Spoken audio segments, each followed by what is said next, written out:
ये इस देश का दुर्भाग्य है कि यहाँ की बहुसंख्यक आबादी को अपने 30 त्योहार मनाने में परेशानियों का सामना करना पड़ता है। उन्हें सुरक्षा की जरूरत पड़ती है। हिंदुओं का कोई भी धार्मिक आयोजन मुस्लिम कट्टरपंथियों का उस पर साया पड़ ही जाता है। हिंदू जब भी कावड़ यात्रा निकाले, माता का जागरण कराएं, मूर्ति विसर्जन के लिए निकले या इसी तरह का कोई दूसरा आयोजन करें तो मुस्लिम कट्टरपंथी कहीं उस पर पथराव करने लगते हैं तो कहीं रास्ते रोक कर खड़े हो जाते हैं। उनके इन घिनौने कांड का विरोध होता है तो ये लोग तलवारें भांजने लगते हैं। आगजनी और पेट्रोल बम तो आम बात हो गई है, लेकिन पेट्रोल बम फोड़ने वाले तब जरूर आहत हो जाते हैं जब उन्हें कहीं पटाखों की आवाज सुनाई पड़ जाती है। ऐसा ही एक मामला बंगाल और इंदौर से भी सामने आया है, वो रोशनी के पर्व दीपावली के मौके पर। तो क्या है पूरी खबर, आपको बताएंगे अपनी इस स्टोरी में। नमस्कार, आप सभी का बहुत बहुत स्वागत है। आप देख रहे हैं कैपिटल टीवी की स्पेशल स्टोरी। मैं हूं परवीन शेख।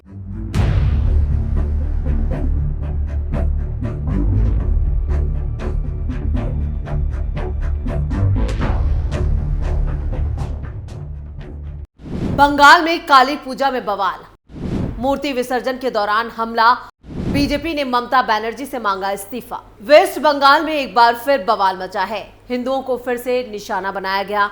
एक बार फिर बंगाल की पुलिस ने कट्टरपंथियों का साथ दिया है। दरअसल बंगाल बीजेपी नेता शुवेंदु अधिकारी ने 1 नवंबर को कोलकाता के राजा बाजार इलाके में मां काली के विसर्जन जुलूस के दौरान हिंदुओं को सुरक्षा देने में नाकामयाब रहने पर पुलिस पर निशाना साधा। शुवेंदु अधिकारी ने आरोप लगाया कि जुलूस के दौरान हिंदुओं पर हमला किया गया। उन्होंने राज्य में केंद्रीय सशस्त्र बलों की बहाली की मांग की। सोशल मीडिया साइट एक्स पर एक पोस्ट में शुवेंदु अधिकारी ने इसका एक वीडियो साझा किया। नंदीग्राम से बीजेपी विधायक ने जोर देकर कहा कि तुष्टीकरण की राजनीति अपने चरम पर है। कोलकाता के राजा बाजार में मां काली के विसर्जन जुलूस पर हमला हुआ है। नारकेल डांगा पुलिस कार्रवाई करने और भक्तों की सुरक्षा करने में विफल रही। उन्होंने कहा, कोलकाता के पुलिस आयुक्त, अगर आप अभी भी अपनी गहरी नींद से नहीं जागे हैं तो आम और निर्दोष भारतीयों के हित में फौरन केंद्रीय सशस्त्र पुलिस बल यानी CAPF की तैनाती का अनुरोध करें, जो बार बार पश्चिम बंगाल में कट्टरपंथियों के हमले का सामना कर रहे हैं। वहीं बीजेपी प्रवक्ता अमित मालवीय ने भी पश्चिम बंगाल सरकार की आलोचना की है। उन्होंने सत्ता पर काबिज तृणमूल कांग्रेस की मुखिया और राज्य की मुख्यमंत्री ममता बनर्जी पर निष्क्रियता का आरोप लगाते हुए उन्हें फौरन कार्रवाई करने या मुख्यमंत्री पद से इस्तीफा देने की मांग की है। मालवीय ने पोस्ट किया है और यहाँ पर उन्होंने लिखा है, काली पूजा के दौरान हिंदू मंदिरों और भक्तों पर हमले जारी हैं। कोलकाता के राजा बाजार में मां काली के विसर्जन के जुलूस पर पथराव और हमला किया गया। नारकेल डांगा पुलिस भक्तों की रक्षा करने में विफल रही है। ममता बनर्जी या तो तुरंत कार्रवाई करें या पद छोड़ें। आपका वोट बैंक बेखौफ होकर उत्पात मचा रहा है और हिंदुओं को निशाना बना रहा है। बहुत हो गया। वहीं कोलकाता पुलिस ने 2 नवंबर को दावा किया कि विसर्जन जुलूस पर हमला नहीं हुआ था। उन्होंने आरोप लगाया कि बाइक पार्किंग को लेकर 2 शख्स के बीच हाथापाई हुई थी, जो बाद में बढ़ गई। एक्स पर एक पोस्ट में कोलकाता पुलिस ने कहा कि सोशल मीडिया पर नारकेल डांगा की घटना के बारे में फर्जी कहानी बनाने की कोशिश की गई। मां काली विसर्जन जुलूस पर हमला नहीं किया गया। कोलकाता पुलिस ने आगे कहा कि यह मुद्दा बाइक की पार्किंग से जुड़ा था, जिसकी वजह से 2 व्यक्तियों के बीच झगड़ा हुआ और मामला आगे बढ़ गया। पुलिस ने वक्त रहते इस मामले में हस्तक्षेप किया और हालात को नियंत्रण में लिया। पुलिस ने आगे कहा कि निर्धारित काली पूजा विसर्जन जुलूस शांतिपूर्वक और बिना किसी बाधा के पूरा हुआ। पत्थरबाजी, मारपीट, फिर गाड़ियों में आग। इंदौर में हिंदू बच्चों के पटाखा जलाने पर विवाद, सड़कों पर तोड़फोड़ और नारेबाजी। पश्चिम बंगाल के अलावा मध्य प्रदेश के इंदौर से भी एक ऐसी ही घटना सामने आई, जिसमें एक बार फिर कट्टरपंथियों ने हंगामा बरपाया है। इंदौर में दिवाली के अगले ही दिन यानी 1 नवंबर को 2 समुदायों के बीच पटाखे फोड़ने को लेकर विवाद हो गया। ये झगड़ा इतना ज्यादा बढ़ गया कि दोनों तरफ से एक दूसरे पर पत्थरबाजी शुरू हो गई, जिससे कुछ लोगों को मामूली चोटें आईं। पुलिस के हवाले से छपी एक रिपोर्ट के मुताबिक ये घटना छतरीपुरा थाने इलाके के रविदासपुरा की है। बताया जा रहा है कि छतरीपुरा इलाके में कुछ बच्चे दोपहर के वक्त पटाखे फोड़ रहे थे। इसी दौरान समुदाय विशेष के कुछ लोग नाराज हो गए और गुस्से में आकर सड़क पर खड़ी गाड़ियों के शीशे तोड़ दिए और नुकसान पहुंचाया। घटना की जानकारी मिलते ही मौके पर भारी संख्या में पुलिस बल तैनात कर दिया गया, जिसने जल्द ही हालात को काबू में कर लिया। घायल लोगों को अस्पताल में भर्ती किया गया और पुलिस ने मामले की जांच शुरू कर दी। जांच के आधार पर आगे की कार्रवाई की जा रही है और DCP जोन 4 ऋषिकेश मीणा ने बताया, छतरीपुरा पुलिस थाना क्षेत्र के रविदासपुरा इलाके में कुछ बच्चे शुक्रवार दोपहर पटाखे जला रहे थे, जिस कारण 2 समुदायों के पड़ोसियों के बीच विवाद हो गया। इस घटना में 3 लोग घायल हुए, जिनका अस्पताल में इलाज किया जा रहा है और इलाके में सुरक्षा बनाए रखने के लिए करीब 80 पुलिसकर्मी तैनात किए गए हैं और फिलहाल हालात नियंत्रण में हैं। और हम सभी से अपील करते हैं कि किसी भी अफवाह या गलत जानकारी पर ध्यान ना दें। जो लोग इस झगड़े के जिम्मेदार पाए जाएंगे, उनके खिलाफ सख्त कार्रवाई की जाएगी। इस मामले के बाद स्थानीय विधायक मालिनी गौर के बेटे एकलव्य गौर हिंदू संगठनों के सदस्यों के साथ छतरीपुरा थाने पहुंचे और दूसरी तरफ के आरोपियों के खिलाफ सख्त कार्रवाई की मांग की। महलारगंज, पंडरीनाथ और साराफा थानों से अतिरिक्त पुलिस बल भी मौके पर भेजा गया है। आपको बता दें कि दिवाली की रात को फरीदाबाद के सुभाष कॉलोनी में भी एक हिंदू लड़का अपने घर के बाहर पटाखे जला रहा था। इसी दौरान पड़ोस में रहने वाले राज और आशिक की अगुवाई में इस्लामी कट्टरपंथियों के झुंड ने हमला बोल दिया। उन्होंने हिंदू परिवार की लड़की का रेप करने की भी कोशिश की और इस दौरान 40 से 50 इस्लामी कट्टरपंथियों ने जमकर तांडव मचाया। वैसे ऐसी कई घटनाएं सामने आई हैं जब हिंदू त्योहारों पर जमकर बवाल मचा है और कई कट्टरपंथियों ने यहां पर हंगामा बरपाया है।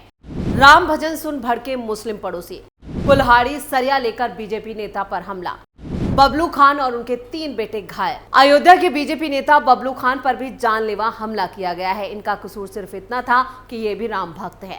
बबलू खान अयोध्या में भगवान राम के मंदिर का समर्थन करते रहे थे। बताया जा रहा है कि दिवाली के मौके पर बबलू खान भगवान राम का भजन बजा रहे थे। इसी को लेकर मोहल्ले के मुस्लिम समाज के लोगों ने उनके साथ मारपीट की और फिर उन पर हमला कर दिया। ये घटना जिले के दर्शन नगर चौकी इलाके के मिर्जापुर माफी गांव की है। बबलू खान ने अयोध्या के कोतवाली में इससे जुड़ी शिकायत दर्ज कराई। अपनी शिकायत में उन्होंने कहा है कि उनके कैंप कार्यालय पर बीजेपी का झंडा लगा हुआ है। वहां दिवाली के दिन उनके कुछ दोस्त आए थे। उन लोगों ने इनकी गाड़ी में राम आएंगे तो अंगना सजाएंगे भजन बजा दिया। भजन के साथ ही वो लोग नाचने लगे। भजन बजाने और नाचने की वजह से उनके पड़ोसी नाराज हो गए और वो आकर उन्हें अपशब्द कहने लगे। बबलू खान ने आगे कहा कि जब उन्होंने इसका विरोध किया तो उन पर और उनके बेटों पर हमला कर दिया गया। उन्होंने बताया कि हमलावरों के हाथों में कुल्हाड़ी, सरिया और बंदूक थे। बबलू खान का कहना है कि वो साल 2014 से अयोध्या में भगवान श्री राम के मंदिर का समर्थन करते रहे हैं और इसको लेकर उनके आसपास के मुस्लिम समाज के लोग उनसे काफी नाराज हैं। इसी वजह से उन्होंने दिवाली के मौके पर भजन बजाया तो उनके और उनके परिवार पर हमला कर दिया गया। बबलू खान का नाम अनीश खान भी है। अब हालात ये हो गए हैं कि हिंदुओं के छोटे से छोटे धार्मिक आयोजन बिना पुलिस की सुरक्षा के घेरे में नहीं हो पाते हैं। हिंदुओं के देवी देवताओं को कभी कला तो कभी अभिव्यक्ति की आजादी के नाम पर अपमान झेलना पड़ता है। न जाने क्यों 5 टाइम लाउडस्पीकर पर चीखने चिल्लाने वालों को हिंदुओं के धार्मिक आयोजनों में बजने वाला डीजे बेचैन क्यों कर देता है। इसी तरह से होली के रंग गुलाल भी एक वर्ग विशेष के चंद कट्टरपंथियों के चलते सांप्रदायिक हो जाता है। ऐसा नहीं है कि ये कट्टरपंथी तभी भड़कते हों जब हिंदू अपना कोई धार्मिक जुलूस वगैरह सड़क पर निकालते हों। हद तो तब हो जाती है जब हिंदुओं के लिए अपने घरों में पूजा करना भी लड़ाई झगड़े की वजह बन जाता है। गरबा या दुर्गा पूजा के पंडालों तक में ये मुस्लिम चरमपंथी पहुंचकर माहौल खराब करने से नहीं हिचकते। इतना ही नहीं, कई बार तो इन अराजक तत्वों को वोट बैंक की राजनीति करने वाले नेताओं और पार्टियों का राजनीतिक संरक्षण भी मिल जाता है। अगर ऐसा ना होता तो बहराइच में बेरहमी से मारे गए रामगोपाल मिश्र की हत्या पर सपा प्रमुख अखिलेश यादव एक्स पर वो वीडियो पोस्ट नहीं करते जिसमें रामगोपाल मिश्रा एक मुस्लिम परिवार के घर से हरा झंडा उतारकर भगवा झंडा लगाते हुए दिखाई दे रहा है। अखिलेश इस वीडियो के सारे रामगोपाल मिश्रा को ही कटघरे में खड़ा कर रहे हैं, जबकि इसका कानूनी पहलू यह है कि अगर रामगोपाल मिश्रा ने हरा झंडा उतारकर वहां भगवा झंडा फहरा भी दिया था तो यहाँ पर हत्यारों को उसका कत्ल करने की छूट नहीं मिल जाती।